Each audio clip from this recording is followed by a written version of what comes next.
오늘 저와 여러분에게 주시는 살아계신 하나님의 생명의 말씀은 지난 주일날 보았던 누가복음 18장 1절 말씀부터 8절 말씀까지 또 이 말씀 같은 본문의 말씀을 보면서 이제 은혜를 나누려고 합니다. 제가 봉독해 드리도록 하겠습니다. 누가복음 18장 1절로 8절에 있는 말씀, 예수께서 그들에게 항상 기도하고 낙심하지 말아야 할 것을 비유로 말씀하여 이르시되, 어떤 도시에 하나님을 두려워하지 않고 사람을 무시하는 한 재판관이 있는데 그 도시에 한 과부가 있어 자주 그에게 가서 내 원수에 대한 나의 원한을 풀어주소서 하되, 그가 얼마 동안 듣지 아니하다가 후에 속으로 생각하되 내가 하나님을 두려워하지 않고 사람을 무시하나 이 과부가 나를 번거롭게 하니 내가 그 원한을 풀어주리라. 그렇지 않으면 늘 와서 나를 괴롭게 하리라 하였느니라. 주께서 이르시되 불의한 재판관이 말한 것을 들으라. 하물며 하나님께서 그 밤낮 부르짖는 택하신 자들의 원한을 풀어주지 아니하시겠느냐? 그들에게 오래 참으시겠느냐? 내가 너희에게 이르노니 속히 그 원한을 풀어주시리라. 그러나 인자가 올 때에 세상에서 믿음을 보겠느냐 하시니라. 아멘.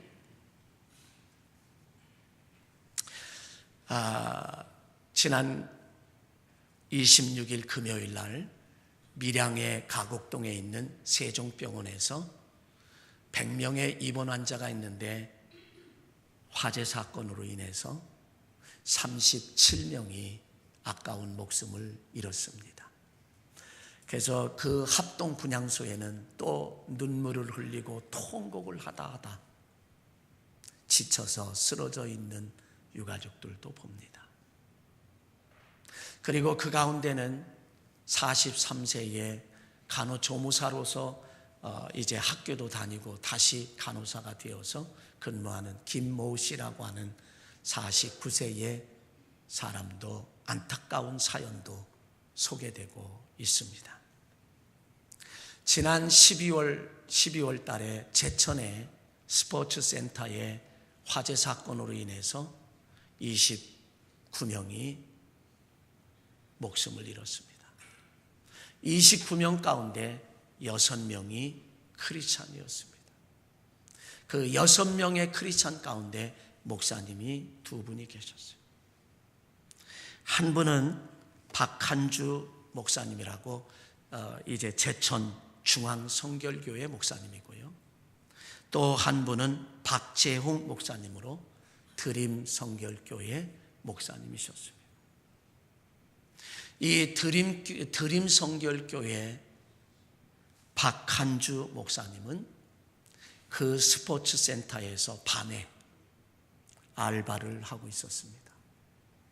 그 아르바이트를 하는 이유는 뭐였었느냐? 이제 잠시 얼마 있다가 단기 선교를 가기 위한 그 아이들에게 맛있는 거라도 사다 주겠다고, 맛있는 거 사주겠다고 그래서 아르바이트를 하고 있는, 어렵게 목회를 하지만 그래서 소망을 가지고 그곳에서 아르바이트를 하다가 하나님의 부름을 받았습니다. 또 그 기독교인 6명 가운데는 집 권사님들이 2분이 계셨습니다. 시온성교회 이향자 권사님과 김태영 권사님. 성탄절을 앞두고 지역의 불우 이웃들을 위한 반찬 봉사 활동을 힘겹게 한 후에, 그리고 가는 길에 잠깐 들려서 샤워하고 가자 2분이 권사님이 들어갔다가 그 봉변을 당했습니다. 여러분, 아프리카에서 선교했던 리빙스톤 선교사를 여러분 한 번쯤은 들어보셨을 거예요. 이름은 기억나실 거예요. 리빙스톤이라고 하는 아프리카에서 선교했던 그 선교사에 대한 이야기입니다. 이 선교사가 아프리카에서 선교를 하다가 고국인 영국으로 돌아가서 교회나 아니면 대학에서 강연을 하며 선교 보고를 하고 있을 때입니다. 그 리빙스톤의 목사님이 선교사를 보는 많은 사람들이 얼마나 안타까워했는지 몰라요. 왜 그런가 하면 그 남자의 그 큰 키에 몸무게가 37kg밖에 되지 않으니까. 여러분, 제가 만약에 37kg 나간다라고 하면 뭐만 남았겠어요? 어떤 몰골이겠는가? 그런데다가 아프리카에서 선교하다가 사자에게 물려서 이 파란 쪽은 쓸 수 없는 덜렁거리고 있는 그 모습에 많은 사람들이 안타까워가지고 그저 눈물 없이는 들을 수 없는 그 이야기. 한 대학 강단에서 그는, 이 리빙스톤 선교사는 대학 강단에서 이제 그 사실을 이야기하고 보고하고 있을 때 한 대학생이 감동을 받고, 선교사님, 제가 선교사님을 따라가서 선교사님을 도우며 선교하겠습니다 라고 그렇게 말할 때에 이 리빙스톤 선교사님은 이렇게 이야기했습니다. 선교는 하나님의 은혜로 하는 거야. 그런 마음으로, 측은한 마음으로 돕겠다는 마음이 아니야. 하나님의 은혜로 하는 거야. 그러면서 선교는 하나님의 은혜로 하는 것이라며, 잘 돼도 하나님의 은혜요, 형통해도 하나님의 은혜요, 축복을 받아도 하나님의 은혜요, 잘못돼도 하나님의 은혜요, 불통해도 하나님의 은혜요, 그러므로 은혜 아니면 선교사로서 삶을 살 수 없다는 것을 말했습니다. 저는 지난 수요일 날 저녁에 로마서 3장을 말씀을 드리며 그 4절에 있는 말씀에 가보면 사람은 다 거짓되되 오직 여호와는 참되시도다. 오직 여호와는 참되시도다. 오직 여호와는 참되시도다 라고 사도 바울이 로마 교회 교인들에게 보낸 이 편지에서 하는 말은, 사람은 다 거짓되되 오직 여호와는 참되시도다. 오직 여호와는 참되시도다. 때로는 자기가 감옥에 갇히는 그런 상황에 있다 할지라도, 때로는 매를 40에 감한 대를 감한 매를 수없이 맞으면서도, 때로는 불길에 때로는 물길에 죽음의 고비를 넘겨가면서도 하나님은 참되시도다. 사도 바울은 그렇게 고백하는 거예요. 사도 바울은 그렇게 고백하고 있습니다.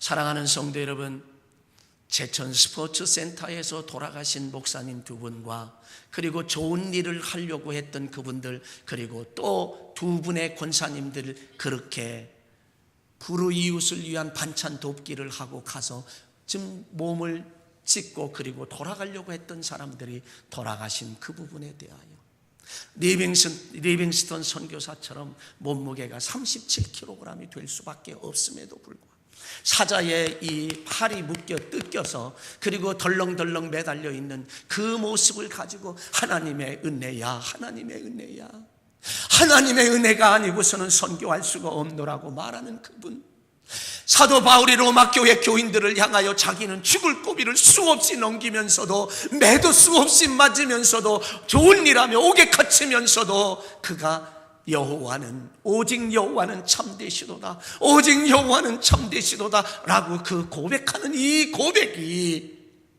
저와 여러분, 오늘을 살아가는 저와 여러분들의 삶 속에 그 말씀이, 그 상황이, 그 현실이 이해가 되느냐 말입니다.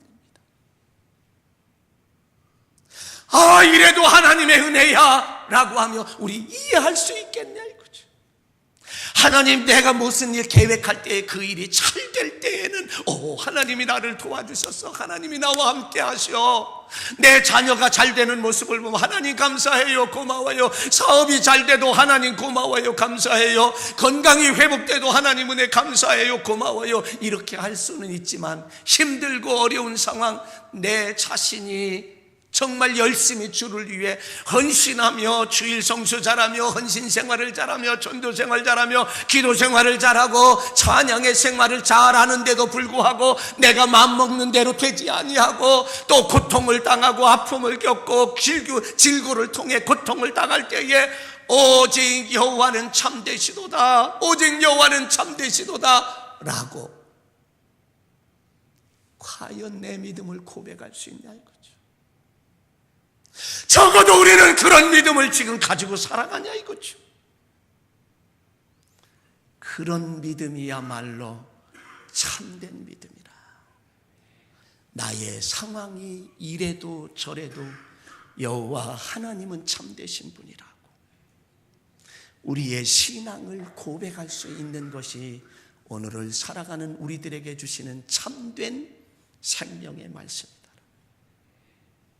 저는 오늘 성경에서 그런 인물들을 좀 찾아보고 싶어요. 첫째는 모세라고 하는 인물. 애굽에서 요셉의 공로를 모르는 다른 바로가 등극을 하자 이스라엘 백성들은 번성을 해나가고 번성하니까 두려움을 느꼈던 바로가 인구 억제 정책을 씁니다. 그 억제 정책은 노동을 통해서 부부가 함께 할 수 있는 시간을 갖지 못하게 하는 것이 실패로 돌아갑니다. 더 번성합니다. 그래서 안 되니까 이제는 산파들에게 남자아이를 낳거들랑 엎어서 죽여버리라고. 그러나 히브리 산파들이 지혜롭게 히브리 여인들은 애굽의 여인들보다 건장해서 우리가 당도하기 전에 아이를 낳아서 죽일 수 있는 기회가 우리에게 돌아오지 않는다라는 지혜로운 말을 하므로 그것마저도 실패로 돌아가는 그때에 모세가 태어났습니다.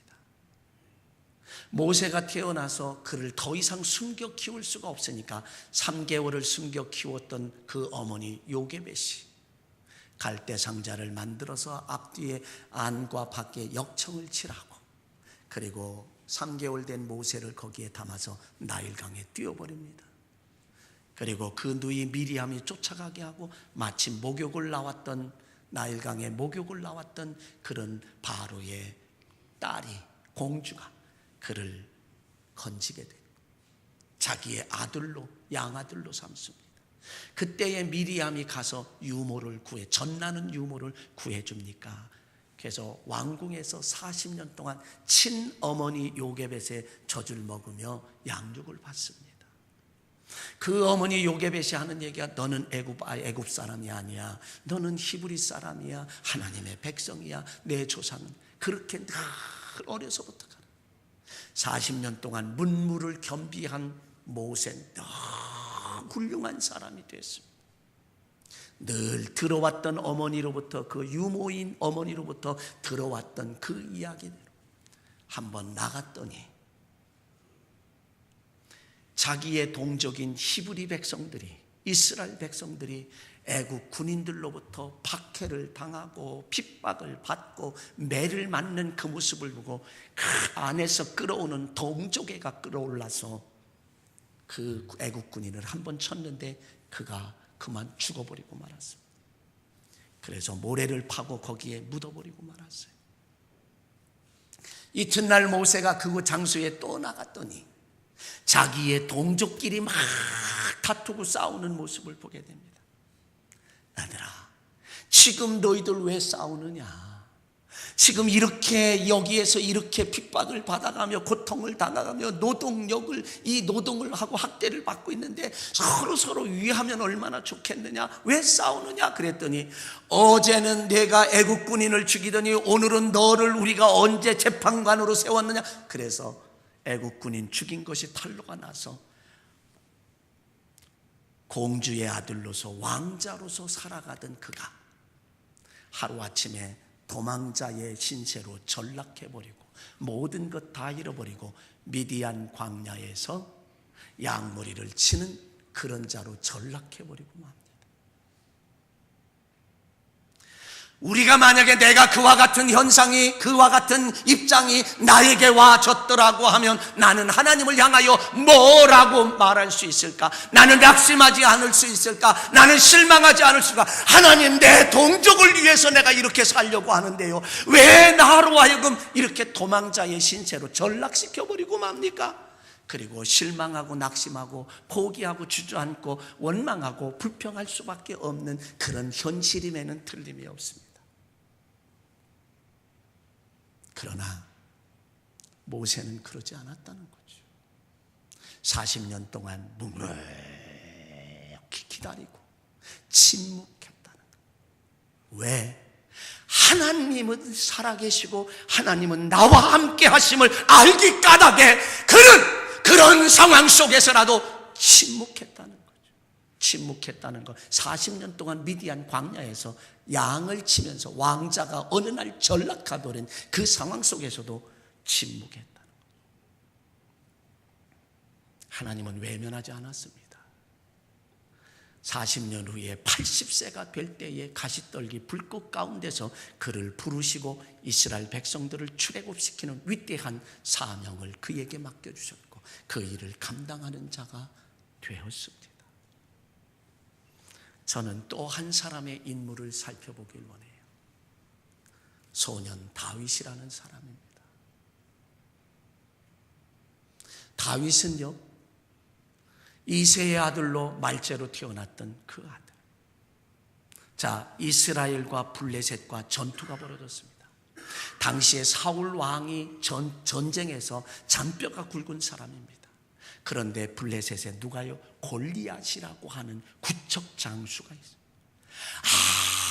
아무도 다가서지 못합니다. 벌벌 떱니다. 전쟁터에서 잔뼈가 굵은 많은 장군들도 벌벌 나가지 못하고 벌벌 떨고 있어요. 아버지 심부름을 갔던 소년, 양치던 소년 다윗이 아버지 심부름으로 형 엘리압과 세 형들이 전쟁터에 나간데 그 안부를 묻고 돌아오라고 심부름을 보낸데 그곳에 가니까 골리앗이 기고만장해서 하나님을 모독하며 난리를 법석을 떠는데도 그냥 벌벌 떨고 사울 왕으로부터 장군들이 벌벌 떨고 있어요.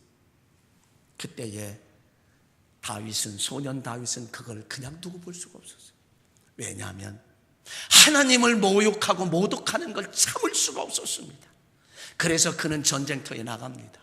사울 왕에게 전쟁터에 나가게 해달라고 막 떼를 써서 나갔습니다. 나아갔을 때에 그가 이렇게 말합니다. 너는 칼과 창과 단검으로 내게 오거니와 나는 내가 모욕하는 만군의 여호와의 이름으로 내게 가노라. 그러면서 양무리를 칠 때 짐승 늑대들을 쫓았던 그 물맷돌을 던져서 골리앗의 이마에 박히게 함으로 그가 그 현장에서 죽습니다. 나라를 위기에서 구원한 소년 다윗입니다.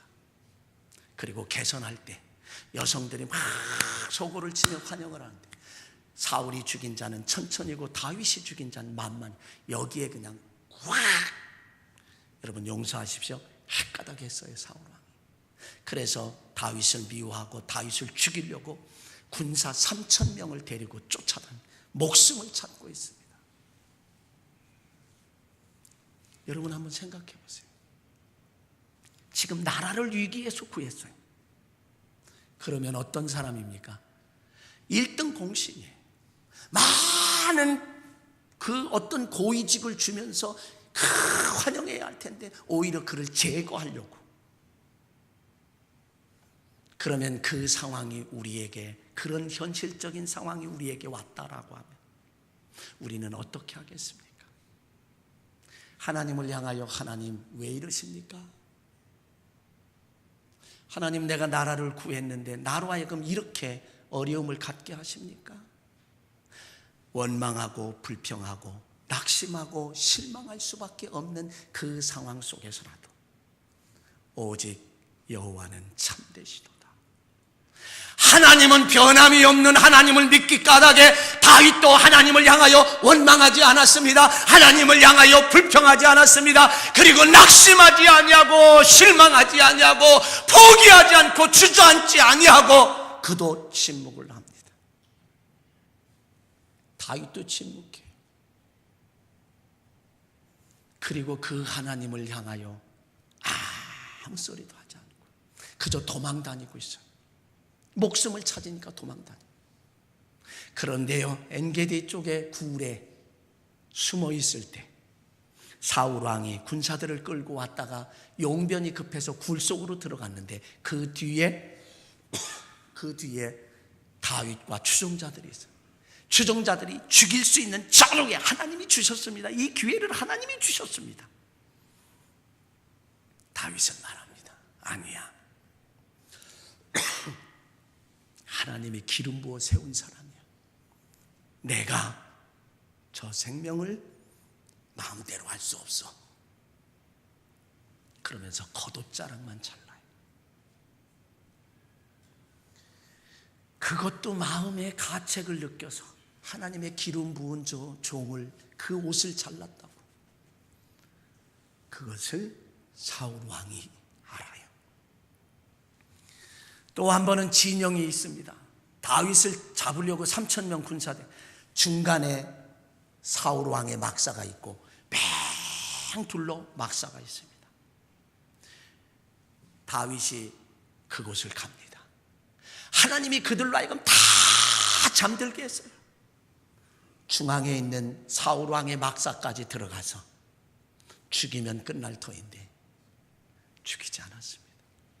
오히려 물병과 창을 들고 나와서 그 산꼭대기에 올라가서, 그때 누가 장군이었냐? 아브넬이라는 사람이 장군이에요. 산꼭대기에 올라가서 아브넬아, 너는 너의 주 왕을 지켜야 하고 보호해야 할 그런 책임이 있으면서도 잠만 자느냐? 막 책망을 합니다. 이것 봐라, 내가 물병을 가져왔고 창을 가지고 나왔느니라. 너는 너의 할 책임을 다하지 못하고 잠만 자느냐? 그때 그 소리를 들은 사울 왕이 뛰쳐나와서 다윗이냐? 그때 다윗은 사람을 보내서 이 물병과 창을 가지고 가라. 그럼에도 여전히 지금 도망자의 신세를 다윗은 살아가요.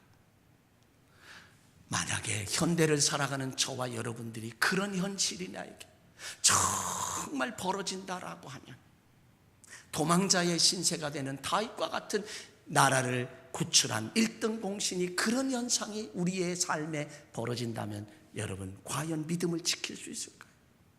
오직 하나님은 참되시도다, 오직 하나님은 참되시도다, 오직 하나님은 참되시도다 라고 고백할 수 있는 저와 여러분의 믿음이 되겠냐? 또 한 사람의 예를 듭니다. 다니엘과 그 세 친구입니다. 이스라엘이 바벨론의 느부갓네살 왕에 의해서 멸망을 합니다. 느부갓네살 왕은요, 인재를 양성하는 사람, 오늘날 미국과 같은 그러한 정책을 썼어요. 미국이 그런 정책을 쓰는 것은 아마도 성경에서의 이 배움의 정책이에요.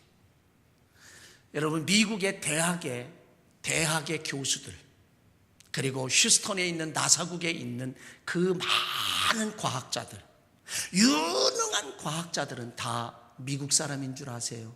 아니에요. 대학 강단에는 인도 사람들이 무진장이 많습니다. 휴스턴의 나사국에는 우리나라 과학자들도 많이 가 있습니다. 조금만 탁월하고 능력이 있는 사람들은 다 불러들여서 자기의 시민권을 주고 그냥 밀어주어서 연구하도록 하니 오늘날 유럽에서 EU 국가들이 그 한 나라를 상대하지 못하는 세계 최강을 누리고 있는 나라예요. 느부갓네살이 예루살렘을, 이스라엘을 침략하고 무너뜨린 다음에 거기에서 탁월한 아이들을 뽑아서 데리고 가요. 그때 누구냐? 다니엘이요. 그리고 그의 세 친구 사드락과 메삭과 아벳느고예요. 왕의 진미를 먹이면서 그들을 양성하고 키우고 교육합니다. 그들은 어려서부터 왕의 진미를 거부합니다. 믿음을 지키기 위해, 신앙인으로서 먹어서는 안 될 음식을 주기 때문에 그걸 안 먹겠다라고 거부하는 믿음을 지키는 어린아이들입니다. 그들이 성장을 해서 이 다니엘은 세 명의 총리가 있는데 그 세 명의 총리 가운데 수석 총리가 돼. 그렇게 왕의 신임을 받았어요. 그리고 사드락과 메삭과 아벳느고는 고위 관리로 등용이 돼서 살아갑니다. 그런데요, 굴러온 돌이 박힌 돌 뽑아낸다고 그 바벨론에 살던 그 사람들이 시기를 하고 질투를 해서 어떻게 하면 다니엘을 제거할 수 있을까? 아무리 찾아내도 찾아낼 방도가 허점이 하나도 없어요. 단 하나 찾았습니다. 그게 뭐냐면 하루에 3번씩 때가 되면 예루살렘을 향하여 창문을 활짝 열고 하나님 앞에 기도한다는 거예요. 그거를 찾아내서 저거밖에는 무너뜨릴 게 없다. 그리고서는 왕의 어인을 받고 이제 30일 동안 다른 신에게 절하는 사람들은 사자굴 속에 집어넣는다. 그리고 금신상을 만들어 놓고 거기에 절하지 않는 사람은 7배나 더 뜨거운 풀무브 속에 집어넣는다. 다니엘이 고민이 생겼습니다. 내가 분명히 예루살렘을 향하여 창문을 열고 기도를 하면 나는 분명히 사자밥이 될 터인데 갈등했겠지요. 그러나 그는 예루살렘을 향한 창문을 활짝 열었어요. 그리고 기도했습니다. 역시 사자굴에 던짐을 받았습니다. 사자굴에 던짐을 받았어요. 그런데 그 세 친구 사드락과 메삭과 아벳느고도 금신상에 절하지 않았어요. 왕에게 이야기가 됐습니다. 왕이 불렀어요. 너희들 절하지 않았어? 네. 다시 한번 기회 줄게. 나팔을 불거든 절해. 그때 세 친구가 말하기를 아닙니다. 하나님께서 왕의 손에서 우리를 건져주실 줄로 믿습니다. 그리 아니하실지라도 금신상에 절하지 않겠습니다. 다시 말하면 불에 타 죽는 한이 있어도 금신상에 절하지 않겠습니다. 사랑하는 성도 여러분, 이렇게 믿음이 신실했던 이런 사람들, 근데 왜 하나님은 그 지경에 처하게 만들까? 저와 여러분이 그 상황이 접해 있다라고 하면 과연 그 하나님을 우리는 믿을까? 불평하지 않고 원망하지 않고 낙심하지 않고 실망하지 않고 오직 여호와는 참되시도다 고백할 수 있을까? 예? 고백할 수 있을까? 오늘 본문에서는 우리에게 이렇게 말합니다.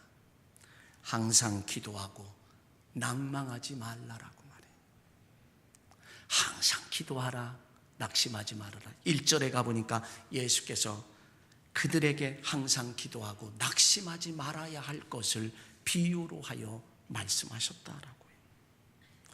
여러분, 그리스도인들은 항상 기도하되 데살로니가전서 5장 17절 말씀처럼 쉬지 말고 기도해야 할 줄로 믿습니다. 사무엘상 12장 23절에 가보면 사무엘 선지자는 이렇게 고백합니다. 나는 너희를 위하여 기도하기를 쉬는 죄를 여호와 앞에 결단코 범하지 아니하겠다고. 갈라디아서 6장 9절에 있는 말씀에 가보면 이렇게 말합니다. 우리가 선을 행하되 낙심하지 말지니 포기하지 아니하면 때가 이름에 거두리라.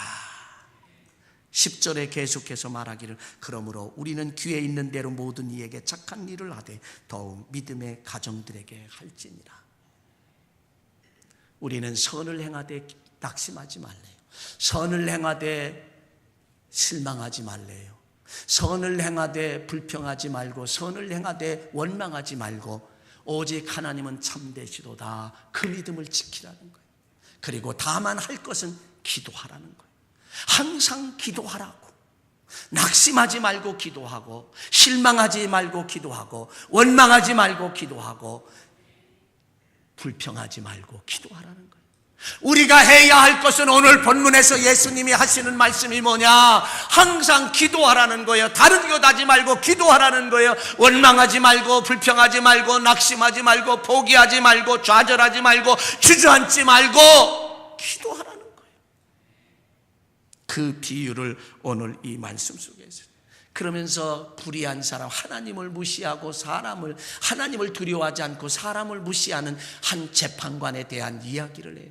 불쌍한 과부가 나의 원한을 풀어달라고, 원수에 대한 원한을 풀어달라고 찾아갑니다. 처음에는 콧방귀도 하나님을 두려워하지 않고 사람을 무시하는 사람이 그 한 과부, 불쌍한 과부가 온다고 해서 들어주겠어요? 인격 모독도 했을 터이고 막 그냥 대했을 겁니다. 그럼에도 불구하고 계속해서 이제 과부가 찾아가니까 이 하나님을 두려워하지 않고 사람을 무시하는 이 재판관이 뭐라고 말하냐? 야, 내가 저 원한을 들어주지 않으면 저가 늘 와서 나를 번거롭게 할 것이다, 귀찮게 할 것이다.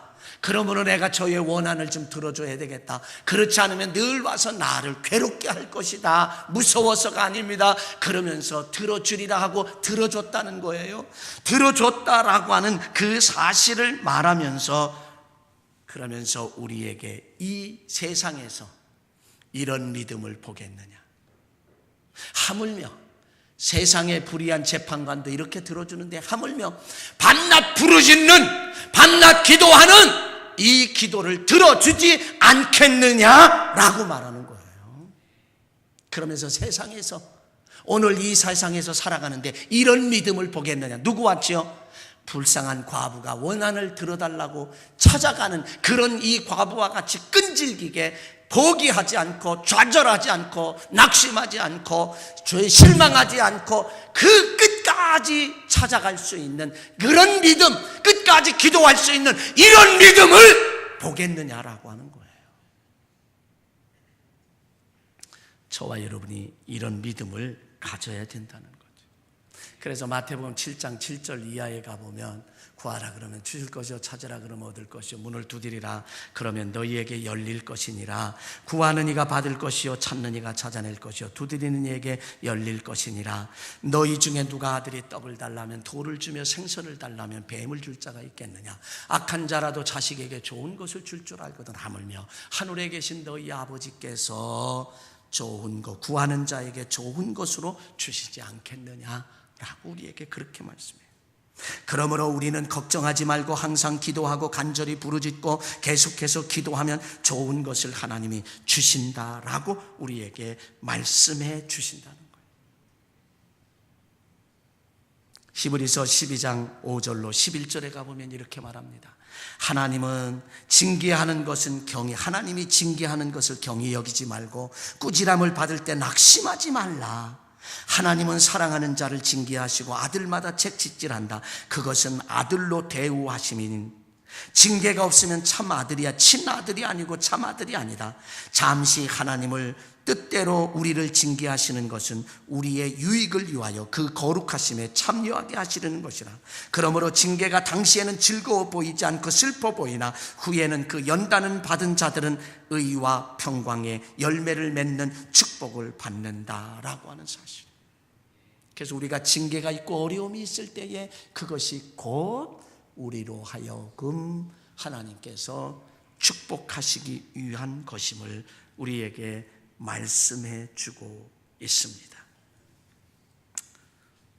끝으로 저는 지인이 보내준 글 하나를 여러분에게 소개해 드리려고 해요. 혹시 하나님을 파시나요? 라고 하는 글입니다. 하나님을 파시나요? 하는 글. 삼촌의 병을 고치기 위해서 1달러를 들고 하나님을 찾아다닌 어린 소년과 백만장자 노인의 훈훈한 미담이 미국 사회에 화제가 됐습니다. 그건 20세기 초예요. 미국 서부의 작은 도시에 일어난 일입니다. 어느 날 10살 정도인 남자아이가 1달러를 손에 들고 상점을 찾아 들어갑니다. 상점을 찾아 들어가서 이렇게 물어요. 안녕하세요. 혹시 하나님을 파시나요? 그랬더니 안 판다. 그런 사람이 있고 1달러를 들고 다시 다음 가게를 들어가서 혹시 안녕하세요. 혹시 하나님을 파시나요? 그러니까 장사를 방해하는 줄 알고 장난하는 줄 알고 호통을 치면서 내쫓고 그래서 10군데를 가고 20군데를 가고 50군데를 가고 60군데를 다니며 혹시 안녕하세요. 하나님을 파시나요? 그리고 다녔던 이 아이, 드디어 69번째 가게에 들어갔습니다. 들어가서 안녕하세요, 혹시 하나님을 파시나요? 라고 그렇게 할아버지에게 물었습니다. 그랬더니 할아버지가 미소를 지으면서 얘야, 하나님은 사서 무엇하려고 그러느냐? 그렇게 물으니까 지금까지 자기를 그렇게 사랑스럽게 대했던, 따뜻하게 대했던 사람들이 아무도 없었기 까닭에 이 아이는 그 할아버지가 말을 걸어주는 것을 처음 본 아이는 감격을 하면서 눈물을 흘리면서 자기의 사연을 그 할아버지에게 이야기합니다. 자기의 부모는 일찍이 세상을 떠났고 지금은 삼촌과 함께 사는데 그 삼촌이 건설 현장에서 일하다가 떨어지는 바람에 지금은 의식의 불명이 돼서 병원에 있는 겁니다. 그런데 삼촌을 치료하던 의사가 이 아이에게 가망이 없으니까 이 아이에게 이렇게 말했습니다. 얘야, 삼촌을 정말 구해줄 수 있고 삼촌을 치료할 수 있는 사람은 오직 삼촌을 구해줄 것은 하나님밖에 없단다. 이 소리를 들은 이 아이는 정말 이 말을 듣고, 야, 하나님은 참 신기한 물건이구나. 왜? 그것을 사면, 하나님이란 물건을 사면 삼촌을 고칠 수 있다고 하니까, 야, 이 신기한 물건이구나. 그리고 1달러를 들고 가게마다 다 돌아다니면서 살려고 하는 거예요. 누굴 살려고 하느냐? 하나님을 살려고 하는 거예요. 아이의 말을 들은 이 노인은 얼굴이 붉어지기 시작했습니다. 돈 얼마를 갖고 있니? 예, 1달러예요. 아, 마침 잘 됐다. 하나님은 딱 1달러거든. 그러면서 그 아이에게서 이 할아버지는 1달러를 받아들고 하나님의 키스라고 하는 음료수를 그에게 전달했어요. 하나님의 키스라는 음료수를 받아든 이 아이는 가슴에 품고 곧장 달려가기 시작을 합니다. 곧장 달려가서 그리고 병원에 들어가서 삼촌, 이제 살았어. 내가 하나님을 사왔거든. 그런데 그 이튿날 역사는 일어났습니다. 세계에서 최고의 의료진들이 전 세계가 동원되어서 이 작은 도시에 세계의 각계각층의 전문가의 의사들, 최고의 의사들이 전용기를 통해서 이 도시에 다 왔고, 그리고 그 삼촌을 진료한 다음에 드디어 이 삼촌은 치료가 되고 퇴원하게 되었습니다. 그 노인이, 백만장자의 노인이 전 세계를 수소문을 해서 의사들을 다 동원하고 전세기까지 띄워서 그들을 다 불러 모아 상상할 수 없는 돈이 들어갔지만 그 진료를 통해서 삼촌이 일어났습니다. 그래서 삼촌은 그 사실을 알고 마지막 가게를 찾아갔습니다. 그랬더니 그 노인은 이미 여행을 떠났고 저 멀리 있다가 편지를 전해주는 거예요. 그 편지에는 이제 이렇게 써 있습니다. 젊은이, 내게 고마워할 필요 없네. 사실 모든 비용은 자네의 조카가 다 낸 것이니 말일세. 자네에게 이런 기특한 조카가 있다는 것이 정말 행운이라는 걸 말해주고 싶네.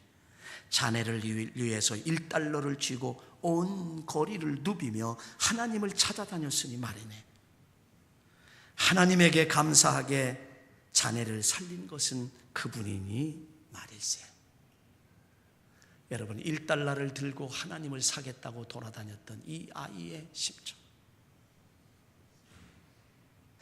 저와 여러분은 지금 오늘의 말씀의 핵심이 뭐냐? 낙심하지 말라는 거예요. 오늘의 말씀의 핵심은 실망하지 말라는 거예요. 낙심하지 않고 실망하지 않으면 불평하지 않고 원망도 하지 않지요. 포기도 하지 않지요. 침묵이.